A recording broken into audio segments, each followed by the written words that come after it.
mais on peut recevoir aussi le témoignage des autres. Que pensent les autres de nous, qu'ils soient proches de nous ou qu'ils soient loin de nous. Et donc, en tant qu'enfants de Dieu, nous devons prêter donc attention, nous devons faire attention à ce que les autres disent de nous et encore plus en tant que serviteurs de Dieu. Alléluia, encore plus en tant que serviteurs de Dieu, parce que nous sommes là, la vitrine de Dieu justement, et les hommes regardent à nous pour voir Dieu. Nous devons surveiller notre réputation, non pas pour devenir des accros, des acclamations, pour chercher à être acclamés à tout le temps, mais bien plus, alléluia, pour être sûr que nous sommes en train de bien accomplir la mission pour laquelle le Seigneur Jésus lui-même nous a appelés. Luc 2, le verset 52 dit ceci. « Et Jésus croissait en sagesse, en stature et en grâce devant Dieu et devant les hommes. » Alléluia, très important. C'est vrai que devant Dieu, il croissait, il grandissait en sagesse, en stature, en grâce. Mais la Bible aussi nous dit que devant les hommes aussi, cela se voyait. La sagesse de Jésus-Christ se voyait. La grâce qui était sur lui se voyait. Alléluia. Et il était donc en train de grandir devant aussi les hommes. Notre témoignage, c'est-à-dire ce que les autres disent de nous, alléluia, doit être constant et doit nous préoccuper. Alléluia. Dans le sens où nous devons nous rassurer.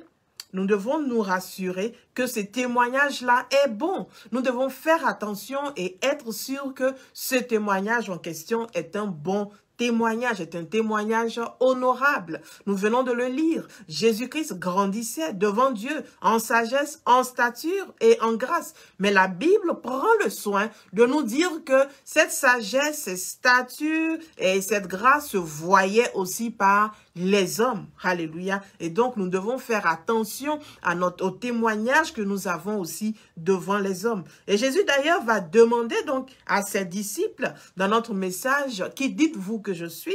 Nous l'avons donc expliqué en long et en large, mais Jésus-Christ va demander donc à ses disciples, « Qui dites-vous que je suis ?» Mais avant de dire cela, il va demander à ses disciples, qu'est-ce que les autres disent de moi? Ceux qui ne sont pas proches de moi, ceux qui ne sont pas, donc je veux dire, à proximité, qu'est-ce qu'ils disent de moi? Alléluia. Qu'est-ce qu'ils pensent de moi? Et cela était important pour Jésus. Il était en train de vérifier justement si le message était en train de passer. Quelle image les gens avaient de lui? Quel témoignage il avait donc au milieu donc des gens? Alléluia. Et nous en avons largement parlé donc dans le message qui dit « Vous que je suis ». Et donc le témoignage que les autres avaient de Jésus le préoccupait, c'est ce que nous devons retenir. Et donc il va demander autour de lui. Il va même dire à côté, il a demandé que disent les autres, ceux qui sont loin. Mais vous aussi, qui dites-vous que je suis? Alléluia. Qui dites-vous aussi que je suis? Et donc, comment en tant qu'enfant de Dieu, ta sagesse, alléluia, ne se voit pas? Nous devons voir ta sagesse. La sagesse de Jésus, justement, était devant tous. La grâce de Jésus était devant tous. Tous voulaient voir, tous pouvaient voir. Et donc, la Bible nous dit que Jésus grandissait en sagesse, en stature et en grâce devant Dieu, ce qui est important, mais aussi devant les hommes. Et Jésus, quand il a grandi, il va demander donc à ses disciples, « Qu'est-ce que vous pensez de moi ?» Et donc, Job, chapitre 1, le verset 1 nous dit ceci. Il y avait au pays d'Ouz un homme appelé Job. Il était un homme intègre et droit, un homme qui révérait Dieu et qui évitait de faire le mal. Job était un homme intègre, c'était un homme droit, c'était un homme donc qui révérait Dieu et qui évitait de faire le mal. Notre Dieu lui-même va donner donc le même témoignage de Job. Donc parlant à Satan, il va dire dans Job chapitre 1 au verset 8, « Alors l'Éternel demanda à Satan, « As-tu remarqué mon serviteur Job? Il n'y a personne comme lui sur la terre. C'est un homme intègre et droit, un homme qui révère Dieu et qui évite de faire le mal. » Alléluia, il évite de faire le mal. Comme pour dire que révérer Dieu, croire en Dieu, adorer Dieu être intègre signifie d'éviter de faire le mal. Alléluia. Ça signifie aussi d'éviter de faire le mal. Sinon, comment dire que nous révérons Dieu? Comment dire que nous adorons Dieu et nous faisons du mal à notre prochain? Alléluia. Comment prétendre aimer Dieu que nous ne voyons pas et haïr nos frères que nous voyons, haïr notre prochain que nous voyons? Jean dit que si nous nous comportons de la sorte, si nous nous comportons ainsi, nous sommes des menteurs. Nous sommes des menteurs. Et donc, 1 Jean 4, le verset 20 va nous dire ceci. Si quelqu'un dit « j'aime Dieu » et qu'il haït son frère, c'est un menteur. Car celui qui n'aime pas son frère, qu'il voit, comment peut-il aimer Dieu qu'il ne voit pas? Alléluia. Et donc, Dieu va dire à Satan, que tu vois mon serviteur Job, c'est un homme intègre, c'est un homme droit qui me révère et qui évite de faire le mal. Alléluia. Comme pour dire que éviter de faire le mal, c'est le signe même que nous révérons Dieu. C'est le signe même que nous aimons Dieu. C'est le signe même que nous adorons Dieu. Et donc, en tant qu'enfant de Dieu, en tant que serviteur de Dieu, le témoignage que les autres ont de nous est très important. Alléluia. Comment dire que nous aimons Dieu que nous ne voyons pas et nous pouvons haïr nos frères que nous voyons. Nous pouvons donc leur faire toutes sortes de mal alors que nous disons que nous aimons Dieu. Dans ce cas, ce n'est pas Dieu que nous aimons. Ce n'est pas le Dieu amour que nous aimons. Ce n'est pas le vrai Dieu que nous aimons. Comment pouvons-nous découper à la machette quelqu'un? Comment pouvons-nous tuer quelqu'un? Comment pouvons-nous faire du mal à quelqu'un et dire en même temps que nous aimons Dieu? Quel est donc ce Dieu que nous aimons? Quel est donc ce Dieu que nous aimons? Alléluia. Et donc le témoignage que les autres ont de nous est très important. En tant que serviteur de Dieu, en tant qu'enfant de Dieu, les autres doivent pouvoir voir l'amour que nous professons, l'amour que nous disons que nous avons pour Dieu. Cela doit se transcrire dans notre comportement envers les autres. Et donc, notre témoignage doit être honorable. Notre témoignage doit être un bon témoignage. Alléluia. Les autres doivent penser du bien de nous. Alléluia. Certains d'entre nous, nous sommes experts en relations à distance. Et je m'explique. Nos enfants à la maison, notre conjoint à la maison, nos amis autour de nous, nos voisins, ne pourront jamais témoigner de ce grand amour que nous avons, de cette grande gentillesse, de ces largesses que nous avons dehors, que nous avons au loin. Les enfants à la maison ne le voient pas. Le mari à la maison ne le voit pas. La femme ne voit pas cet amour, ne voit pas ces largesses-là.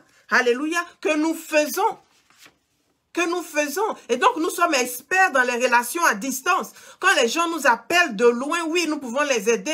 Quand les gens sont loin de nous, oui, nous pouvons étendre nos largesses jusqu'à eux. Mais dans nos propres maisons, nos enfants ne peuvent pas témoigner que nous sommes enfants de Dieu. Nos enfants ne peuvent même pas témoigner que nous sommes serviteurs de Dieu. Ils ne peuvent pas, parce que nous ne leur montrons pas cet amour. Alléluia.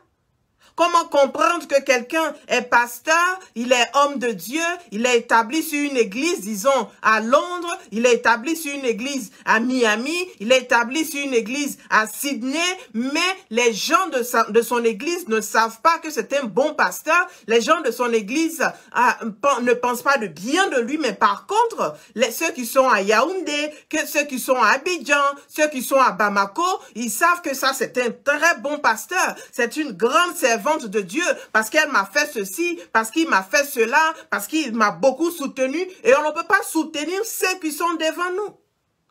Alléluia. Comment donc on peut l'expliquer?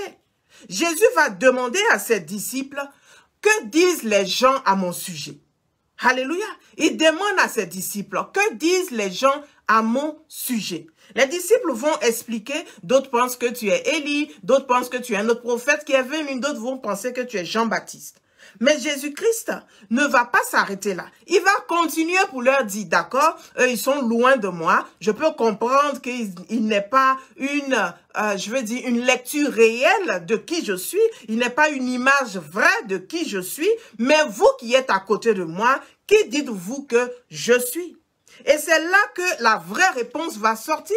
Parce que Jésus-Christ n'est pas un prophète, il n'est pas Élie, il n'est pas Jean-Baptiste qui est revenu. Assurément pas. Simon-Pierre, donc, qui était avec Jésus, qui était dans son intimité, va donner la vraie réponse. Alléluia. Et la Bible nous dit dans Matthieu 16, au verset 16, Simon-Pierre va répondre à cette question et va dire au Seigneur Jésus, tu es le Messie, tu es le Christ, le Fils du Dieu vivant. Alléluia. Alors que ceux qui étaient loin disaient que Jésus était un prophète, Jean-Baptiste, Élie, aujourd'hui même d'autres encore croient que Jésus-Christ n'est qu'un homme qui a vécu dans la justice, un homme qui était bien, un grand philosophe, un grand penseur, alléluia. Mais non, la vérité c'est que Jésus est le Messie, le Fils du Dieu vivant, le seul chemin qui mène à la vie éternelle. Il dit, je suis le chemin, la vérité et la vie. Et quiconque croit en moi ne périt pas, mais il a la vie éternelle. Je suis le chemin qui mène à Dieu. Et donc, je veux m'arrêter un instant et prier pour quelqu'un. Alléluia. Je veux prier pour quelqu'un qui a une pensée, je veux dire des idées erronées de qui est Jésus-Christ de Nazareth. À cause des enseignements que tu as reçus, à cause de la façon dont tu as été élevé, à cause de ce que tu as entendu, de ce que tu as vu, tu ne crois pas que Jésus-Christ est Seigneur, tu ne crois pas que Jésus-Christ est le Fils de Dieu. Je veux prier que maintenant, alors que tu m'écoutes, que les écailles tombent de tes yeux et que tu te rendes compte que Jésus-Christ est le Messie. Il est celui qu'on attendait pour sauver le monde. Il est celui qui va nous amener au Père. Il est le véritable. Pas un seul est comme lui. Alléluia. Je prie que les écailles tombent de tes yeux maintenant par la puissance de Dieu au nom de Jésus. Je prie que par le nom puissant de Jésus, que toute mauvaise doctrine, que toute semence du diable qui empêche la connaissance de la vérité te libère maintenant dans le nom de Jésus et que tu viennes à la connaissance réelle de qui est Christ.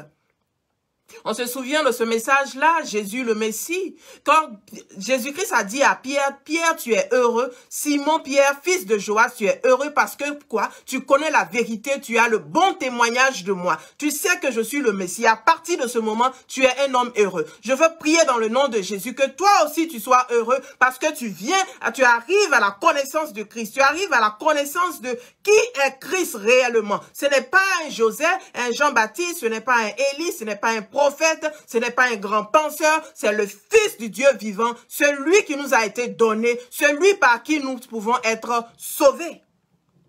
Alléluia. Et que les écailles tombent de tes yeux maintenant. Dans le nom puissant de Jésus de Nazareth. Je prie que la lumière de Christ arrive maintenant à toi et que tu puisses voir que Christ est le Fils du Dieu vivant. Alléluia. Et qu'il est le Messie. Alléluia. Celui qui peut te sauver, celui qui peut te libérer, celui qui peut te restaurer, celui qui peut te donner la vraie paix. Il dit, je vous donne la paix, pas comme le monde donne, pas comme l'argent donne, pas comme le mariage donne, pas comme l'enfantement donne, pas comme le ministère donne. Je vous donne la paix, pas comme le monde donne. Je vous donne la vraie paix. Alléluia. C'est Dieu qui donne la vraie paix en Jésus-Christ. Notre vraie paix se trouve en Jésus-Christ. La Bible nous dit que même si 1000 tombent à mon côté et 10 000 à ma droite, je ne serai pas atteint. Alléluia. Je ne serai pas. J'ouvrirai les yeux, je verrai comment sont payés les méchants. Alléluia. Alléluia. Et donc nous devons comprendre que la vraie paix que nous recherchons, la vraie paix dont nous avons besoin, c'est la paix qui vient de Christ. La paix qui vient de Christ. Pas la paix que ce monde donne. Pas la paix que l'argent donne. Pas la paix que les maisons donnent. Pas la paix que le mariage donne, mais la paix que Christ donne. Que tu arrives à la connaissance réelle de qui est Jésus-Christ et qu'enfin tu aies la paix. Et que tes nuits soient paisibles et que tu puisses dormir, alléluia, dormir en paix. Alléluia. Et donc, imaginons-nous un instant que Jésus-Christ de Nazareth demande à ses disciples, mais dites-moi, qu'est-ce que les gens disent à mon sujet? Alléluia. Qu'est-ce que les gens disent à mon sujet? Et les disciples qui vont répondre, les gens disent que tu es le Messie, les gens disent que tu es le Fils du Dieu vivant. Et quand Jésus-Christ va demander à ses disciples, mais et vous, qui dites-vous que je suis? Et les disciples vont dire, mais attends, nous on pense que tu es un prophète, nous on pense que tu es Élie, et nous on pense que tu es un philosophe ou tu es Jean-Baptiste. Ça voudrait simplement dire que Jésus-Christ aurait manqué la mission. Il aurait complètement manqué la mission. Alléluia. Comment ceux qui sont proches de nous ne peuvent pas percevoir que nous sommes enfants de Dieu? Comment ceux qui sont proches de nous ne peuvent pas percevoir que nous sommes serviteurs et servantes de Dieu? Et c'est toujours les gens qui sont loin qui ont cette impression que nous appartenons véritablement à Christ. Alléluia. Ceux qui sont proches de nous doivent témoigner en premier. Je la connais, c'est une servante de Dieu. Je le connais, c'est un serviteur de Dieu. Je le connais, je sais que Dieu l'a choisi. Ceux qui sont proches. Alléluia. Et ça allait être complètement bizarre si les gens dehors disaient que Jésus-Christ était le Messie et que Simon-Pierre, lui, par contre, pensait que c'était un simple prophète. Philippiens 4, le verset 5 nous dit ceci. Que votre douceur soit connue de tous les hommes. Que votre douceur soit connue de tous les hommes, car le Seigneur est proche.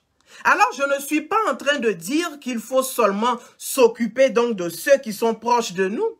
Je suis au contraire en train de dire que notre douceur, notre amour, nos largesses, notre intégrité, notre foi, notre vie de sainteté doit être connue de tous. Alléluia. Paul aurait pu dire aux Philippiens que votre sainteté soit connue de tous.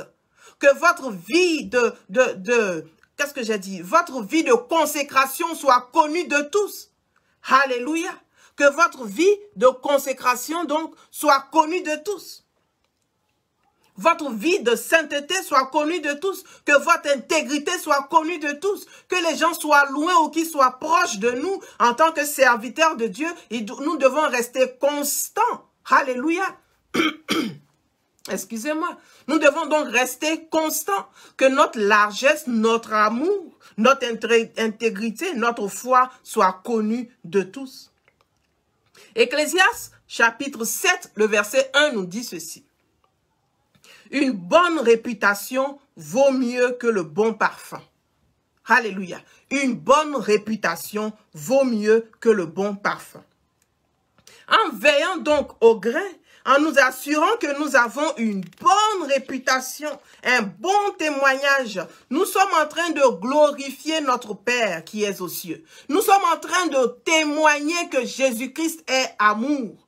Alléluia. Nous sommes en train de dire au monde que oui, le Jésus-Christ que je sers, il est véritablement amour parce que regarde ce que moi-même je suis. Alléluia. Regarde ce que je suis.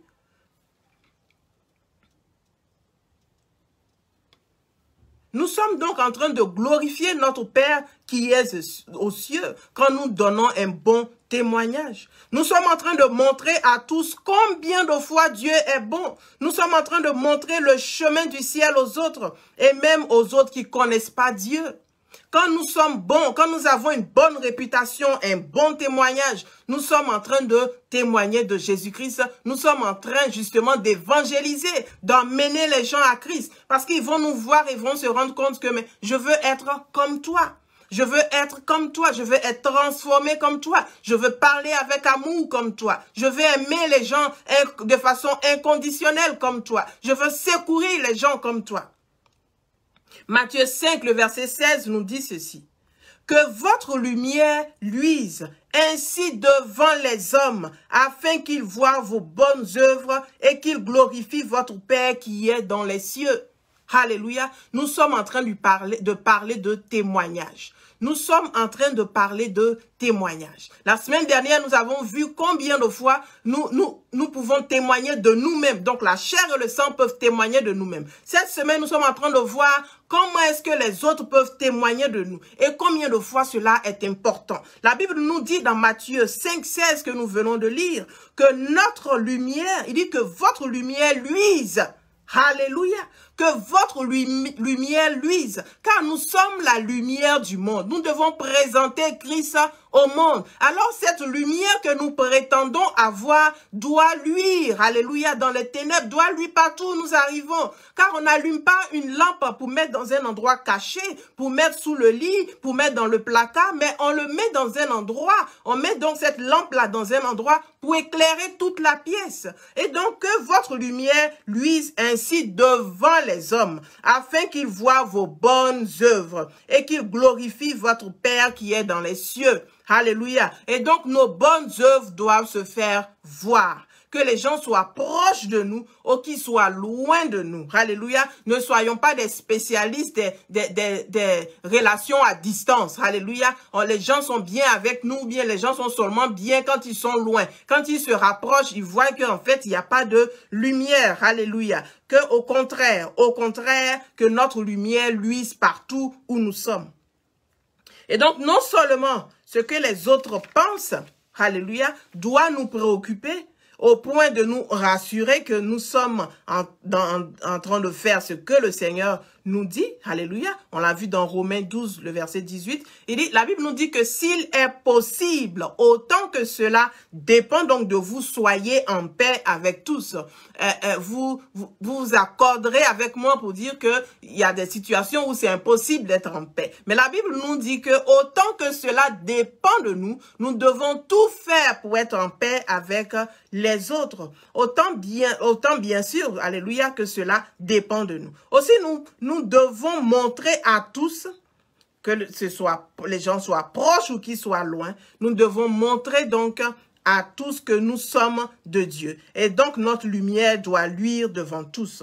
C'est sûr que dans tout cela, alléluia, ce n'est pas tout le monde qui dira du bien de nous. Ce n'est pas tout le monde qui dira du bien de nous, ça c'est sûr. Mais Jésus lui-même, alléluia, Jésus lui-même avait subi les pires outrages, mais il n'a pas jugé bon de se justifier. Alléluia. Quand Jésus-Christ a été traîné devant les tribunaux, justement, il n'a pas jugé bon de se justifier, de dire, mais attention, je suis un enfant de Dieu, je suis ceci, je suis cela. Non, il n'a pas jugé bon de se justifier. Mais à sa mort sur la croix, justement, quand le voile va se déchirer et quand il y a eu le tonnerre, quand le ciel s'est assombri et quand les tombeaux donc des saints qui étaient déjà morts, les tombeaux se sont ouverts, les centeniers qui étaient là, ils ont dit, mais attention, assurément cet homme-là était véritablement le Fils de Dieu. Je ne suis pas en train de dire que c'est à ta mort que les gens vont se rendre compte que tu es le Fils de Dieu, mais il faut retenir que quand Jésus-Christ est mort, justement, il est monté au ciel de façon glorieuse, alléluia, il est monté au ciel dans sa gloire. Je prie dans le nom puissant de Jésus de Nazareth que tout faux témoignage donc à ton endroit soit effacé à cause de ce que le Seigneur fait dans ta vie, à cause des miracles que Dieu fait dans ta vie, que ceux qui hier ont témoigné que tu n'avais pas été appelé, que ceux qui hier qui ont témoigné que personne ne te connaît, que ceux qui hier ont témoigné que on ne te connaît pas, que Dieu ne t'a pas appelé, viennent eux-mêmes témoigner et dire que assurément c'est un serviteur de Dieu, assurément c'est une servante de Dieu, assurément Dieu l'a appelé. Alléluia, Dieu l'a réellement appelé.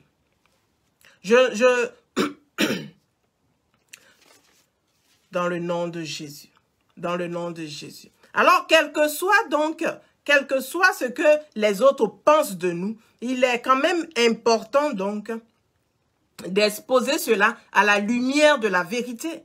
Nous devons exposer tout ce que les gens pensent de nous. Nous devons exposer cela à la lumière de la vérité. Jésus-Christ était serein. Il était serein dans sa position d'enfant de Dieu. Alléluia. De sorte que quand Pilate lui a dit, mais ils disent que tu es le roi, ils disent que tu es le Messie, il dit, mais moi je n'ai rien dit, c'est toi qui le dis. Il était serein dans sa position. Et donc, nous devons nous aussi rester sereins dans notre position. Nous n'avons pas besoin de nous justifier, que nous sommes enfants de Dieu, de justifier que nous sommes bien ou que nous ne sommes pas bien. Quand Marie, dans sa grossesse, va arriver sur Élisabeth, la Bible nous dit que c'est l'enfant qui est dans le ventre, donc qui a tressailli, rempli de l'Esprit de Dieu, va tressaillir et Élisabeth va se rendre compte que l'enfant que Marie portait, donc, était le Fils de Dieu, était le Messie.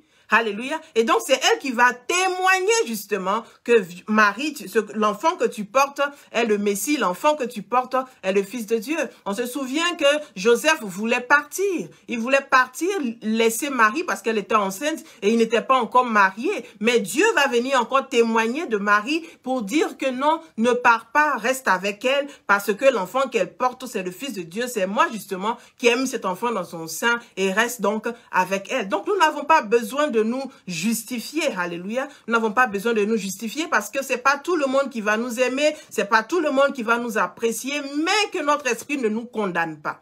Que nous, par contre, nous soyons dans une position où nous sommes en train de faire exactement ce que Dieu nous a demandé, que nous sommes en train de faire exactement ce que nous pouvons justement pour être en paix avec tous. On ne peut pas en tant qu'enfant de Dieu et encore moins en tant que serviteur de Dieu dire que bon, je m'en fous de ce qu'ils pensent, j'en ai que faire, avoir ces genres de pensées, alléluia. S'ils pensent que je suis trop dur, j'accepte et tout, moi je dis la vérité. Parce que très souvent, voici la vérité. Nous nous cachons devant cette image de « je dis la vérité, je dis les choses telles qu'elles sont », mais ce que cela cache, c'est le manque d'amour et c'est le manque de compassion. Alléluia. C'est le manque d'amour et le manque de compassion. Nous pouvons dire la vérité sans toutefois blesser. Au contraire, la vérité va nous affranchir. Et si c'est une vérité qui vient nous blesser, qui vient nous faire fuir l'église, qui vient nous faire fuir la présence de Dieu, il y a un problème. Il y a un problème. Jésus-Christ avait la compassion des âmes. Jésus-Christ parlait avec amour. Il pouvait dans la journée, pendant le jour, dire des pharisiens, des sadducéens, de tous ces docteurs de la loi, les appeler vipères. Il les appelle race de vipères, race de menteurs, race de tout ce que vous voulez. Mais la nuit, Nicodème va venir rendre visite à Jésus. C'est ce que la Bible nous dit. Que Nicodème est venu voir Jésus pendant la nuit. Pourquoi? Parce qu'il a senti qu'au-delà de tout cela, au-delà de race de vipères, au-delà de menteurs, au-delà de cela, Jésus-Christ avait l'amour. Et donc Nicodème a eu le courage, lui en tant que docteur, il n'a pas pensé que Jésus-Christ allait l'humilier. Il n'a pas pensé que Jésus-Christ allait raconter toute sa vie dehors. Le pupitre que le Seigneur nous a donné n'est pas un endroit pour venir raconter la vie des autres. De sorte que les enfants de Dieu dans la maison de Dieu ont peur de venir te dire leur vie. Ils ont peur de s'approcher de toi. Ils ont peur de venir dire, homme de Dieu, prie pour moi. Servant de Dieu, prie pour moi. Parce que voici telle situation que je traverse. Nicodème n'a pas eu peur de Jésus-Christ. La Bible nous dit que pendant la nuit, Nicodème est venu voir Jésus-Christ et nous le voyons dans Jean. Alléluia. Jean, je ne sais plus à quel verset, je vais le chercher plus tard. Et donc, Nicodème va venir voir Jésus-Christ pour venir lui parler, pour lui exposer donc son cœur, pour lui exposer ce qu'il pensait. Alléluia. Et donc Jésus-Christ va lui prêcher, va prêcher l'amour de Dieu, va prêcher comment est-ce qu'il devait naître de nouveau, comment est-ce que Jésus-Christ est le Messie, comment est-ce qu'on ne peut aller vers Dieu que par Jésus-Christ seul. Alors il va falloir naître de nouveau. Nicodème va demander, mais comment faire? Est-ce que je dois retourner dans le ventre de ma mère pour revenir? Et Jésus-Christ va dire, mais toi aussi, en tant que docteur de la loi, tu ne sais pas ces choses. Et Jésus-Christ donc va avoir cet entretien. Il va donner donc du temps à Nicodème. Il va donner du temps à Nicodème, lui qui était un pharisien, un sadducéen, un docteur de la loi. C'est vrai que pendant la journée, Jésus-Christ dit race de vipères. Jésus va les appeler de toutes sortes de noms. Il va les appeler hypocrites. Mais il était rempli d'amour et Nicodème pouvait voir cet amour. Et donc souvent, quand nous disons, moi je dis la vérité, moi je dis les choses telles qu'elles sont, mais en fait nous sommes en train de cacher notre manque d'amour, notre manque de compassion, nous sommes en train de cacher la haine que nous avons dans notre cœur. Alléluia. Parce que nous pouvons prêcher la vérité. Nous pouvons prêcher le péché. Nous pouvons prêcher ceci, prêcher cela. Mais les enfants de Dieu n'auront pas peur de nous approcher, n'auront pas peur de venir nous exposer leurs problèmes, n'auront pas peur de venir nous exposer leurs difficultés, ce qu'ils vivent dans le secret. Pourquoi? Parce qu'ils vont voir qu'il y a l'amour de Dieu en nous. Que votre douceur soit connue de tous. Que votre douceur soit connue de tous. C'est à cela que le Seigneur nous appelle. La Bible nous dit que Jésus-Christ, ayant vu la foule, fut ému de compassion. En tant que serviteur de Dieu, en tant qu'enfant de Dieu, nous devons avoir la compassion. Sinon, nous allons rater des opportunités d'emmener une âme au Seigneur Jésus parce que nous allons la juger. Alléluia. Nous avons passé des semaines à parler de ce verset-là qui dit que l'homme spirituel juge de tout. Et nous avons dit dans l'homme spirituel juge de tout que, en fait, le jugement dont le Seigneur est en train de parler, l'homme spirituel va comprendre les choses de Dieu. De sorte que quand Jésus-Christ va voir cette prostituée, il ne va pas la juger. Cette femme qui a commis l'adultère, il ne va pas la juger. Mais il va lui dire, va et ne pêche plus. Alléluia. Va et ne pêche plus. Va et ne retourne plus dans ton péché. C'est ce que nous devons faire. Va et ne retourne plus dans ton péché. Pas avec haine. Nous n'avons pas regardé les enfants de Dieu de haut. Nous n'allons pas nous dire que nous sommes tellement saints et eux sont tellement malsains. Nous allons nous permettre de dire toutes sortes de choses. Nous allons rater des opportunités d'emmener une âme à Christ, d'emmener quelqu'un qui était peut-être prêt à se tuer, quelqu'un qui était peut-être prêt à mourir. Mais nous allons voir cette personne, la juger et l'abandonner dans son péché, l'abandonner dans sa mort et l'abandonner dans sa situation. Mais quand nous avons la compassion de Christ, en tant que serviteur de Dieu, nous ne pouvons pas dire que je m'en fous de ce que les gens pensent. On ne peut pas le dire, non. Au contraire, que dites-vous que je suis? Que disent les gens à mon sujet? Alléluia. Avant même d'arriver au titre de notre message, que dit Dieu à mon sujet? Avant même d'arriver à ce niveau de savoir, mais Dieu, qu'est-ce que tu penses de moi? Nous devons savoir qu'est-ce que les gens autour de nous pensent de nous. Alléluia. Qu'est-ce que les gens autour de nous pensent de nous? Et cela est très important en tant qu'enfant de Dieu et encore plus en tant que serviteur de Dieu. Le pupitre que le Seigneur nous a donné n'est pas un endroit pour venir découper, pour venir tuer les enfants de Dieu, pour venir médire. Au contraire, c'est pour venir annoncer la parole de Dieu, cette parole de Dieu-là qui libère, cette parole de Dieu-là qui donne la vie, cette parole de Dieu-là qui va restaurer une âme, qui va donner à quelqu'un d'aller au ciel. Alléluia. Galates 5, le verset 22 nous dit ceci. Mais le fruit de l'esprit, c'est l'amour, la joie, la paix, la patience, la bonté, la bénignité, la fidélité, la douceur et la tempérance. Et donc, nous devons manifester ces choses-là. Elles doivent être manifestes dans nos vies pour attester même de notre appartenance à Christ. Alléluia. Alléluia. Nous devons manifester ces choses. Et c'est ce qui va dire, c'est ce qui va montrer aux hommes même que nous appartenons à Christ. Quand nous avons l'amour, quand nous avons la joie, quand nous avons la paix, quand nous avons la patience, quand nous avons la bonté, quand nous sommes fidèles, quand nous avons cette douceur et cette tempérance, cette maîtrise de soi. Alléluia. C'est là que les gens vont savoir que véritablement, c'est un serviteur de Dieu. Véritablement, c'est une servante de Dieu. Non pas que je m'en fous de ce que les gens pensent, c'est ce que Dieu pense qui est important. Comment prétendre aimer Dieu que nous ne voyons pas? Alléluia. Et haïr les frères qui sont autour de nous. Nous risquons donc de passer à côté de notre ministère. Nous risquons de passer à côté de notre mission sur terre si nous ne considérons pas ce que les autres pensent de nous.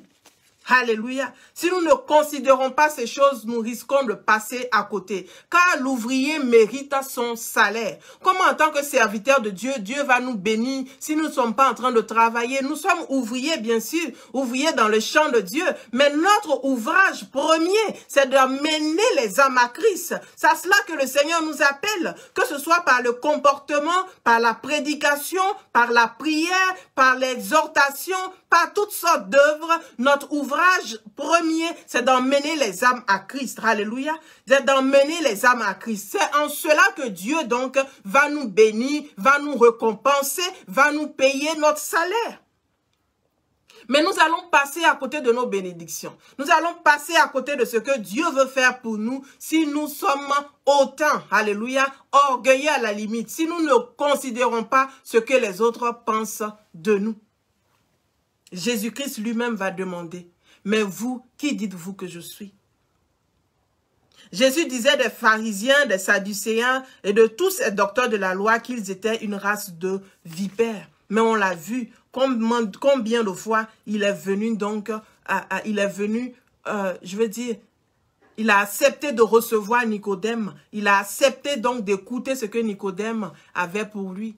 Zachée est monté sur ce sycomore, la Bible nous dit, pour pouvoir voir Jésus-Christ. Mais Jésus-Christ a senti l'amour, la compassion, parce que la soif répond à la soif, la profondeur appelle la profondeur, n'est-ce pas? Jésus-Christ va donc se tourner et voir Zachée et va dire, je serai avec toi ce soir, je vais dîner avec toi ce soir. Combien d'entre nous pouvons aller dîner avec quelqu'un que nous pensons qui est trop dans le péché?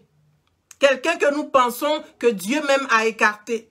Souvent, nous voyons des gens, nous voyons des enfants de Dieu et nous disons que non, celui-là, c'est fini pour lui. Dieu l'a abandonné. Cet autre-là, il n'est plus enfant de Dieu. Celui-là, il est trop dans le péché. Et nous le jugeons ainsi, nous les emmenons à l'enfer pendant qu'ils sont encore vivants. Alléluia. Mais Jésus-Christ a vu en Zachée un homme de Dieu, un serviteur de Dieu, un enfant de Dieu. Dans son péché, Jésus-Christ l'a visité. Et c'est ce que nous devons faire. Et c'est le témoignage que les gens doivent avoir de nous. C'est vrai qu'il n'y a rien entre la lumière et les ténèbres. La Bible ne nous dit pas non plus d'aller nous mélanger au point où on ne sait plus faire la différence entre qui est chrétien et qui est non chrétien, qui est enfant de Dieu et qui n'est pas enfant de Dieu. Mais au contraire, la Bible nous incite à aller donc dans les ténèbres et à apporter cette lumière dans les ténèbres. Apporter cette lumière donc dans les ténèbres comme notre Seigneur Jésus-Christ. Nous ne pouvons donc pas nous cacher derrière « je dis la vérité, je dis ce qui est vrai, je dis les choses telles qu'elles sont ». Mais caché derrière ça, nous n'avons aucune compassion pour les hommes. Nous n'avons aucune compassion pour les âmes que le Seigneur Jésus nous a données. Alléluia.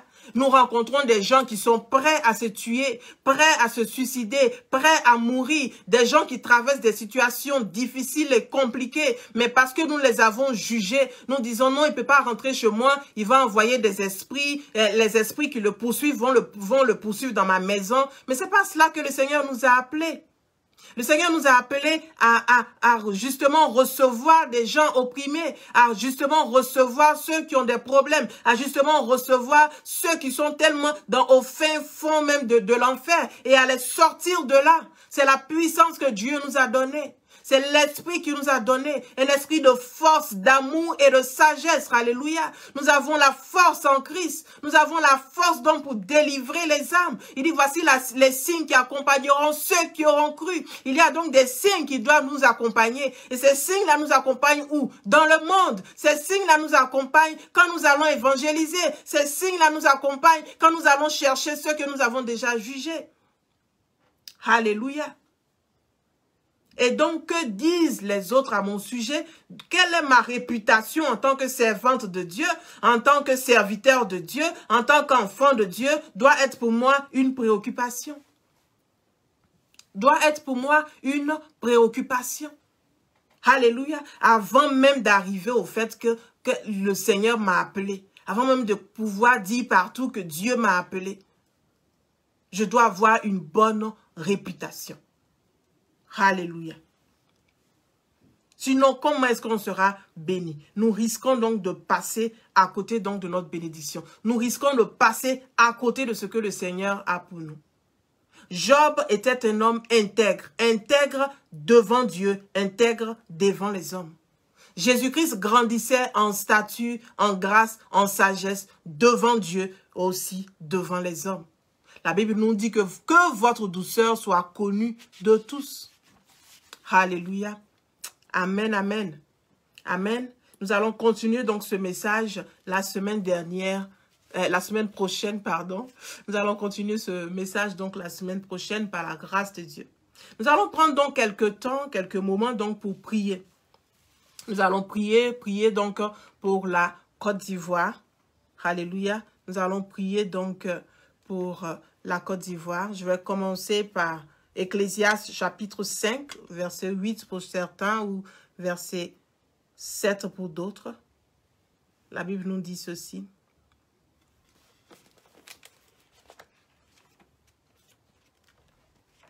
Ecclésiaste, donc chapitre 5,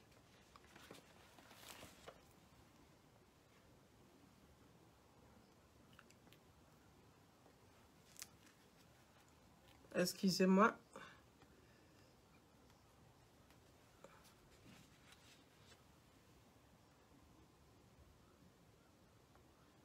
There we go. Ecclésiaste, chapitre 5, verset 7 pour certains et verset 8 pour d'autres. La Bible nous dit ceci. Car s'il y a, si tu vois dans une province le pauvre opprimé et la violation du droit et de la justice, ne t'en étonne point, car un homme élevé est placé sous la surveillance d'un autre plus élevé, et au-dessus d'eux, il en est de plus élevé encore. Alléluia. Et donc, quand on va dans un pays, quand on va dans une nation, quand on va dans une communauté et qu'on voit que qu'on voit qu'il y a de l'injustice, que le pauvre est opprimé, qu'il y a des gens qui ne peuvent rien dire. Nous devons comprendre qu'au-dessus de ceux qui sont en train de les opprimer, il y a encore des autorités. Et au-dessus de ces autorités-là, il y en a encore d'autres.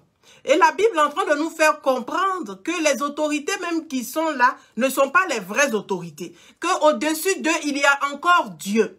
Et donc, nous allons prier cet après-midi que l'autorité suprême qui est Dieu lui-même fasse le droit et la justice en Côte d'Ivoire dans le nom de Jésus, afin que tous ceux qui sont opprimés, tous ceux qui sont oppressés, que les pauvres qui sont dans l'injustice connaissent la justice de Dieu dans le nom puissant de Jésus de Nazareth. Et donc, nous allons prendre ces petits moments-là pour prier donc pour la Côte d'Ivoire et appeler la justice de Dieu en Côte d'Ivoire au nom de Jésus. Éternel, nous te bénissons, nous te rendons toute la gloire. Nous savons, Père, que c'est toi qui es l'autorité suprême. Seigneur, nous voulons prier que ta justice et ton autorité, ton règne descendent en Côte d'Ivoire, dans le nom puissant de Jésus de Nazareth. Dans ce pays que toi-même, Seigneur, tu t'es choisi. Dans ce pays que toi-même tu as mis à part, Seigneur, pour montrer ta gloire, pour montrer combien de fois tu étais puissant. Nous prions dans le nom de Jésus de Nazareth, que ta justice descende en Côte d'Ivoire et que le droit, Seigneur Dieu, du pauvre, que le droit du citoyen lui soit redonné dans le nom puissant de Jésus, que toute injustice cesse dans ce pays, dans le nom de Jésus-Christ de Nazareth.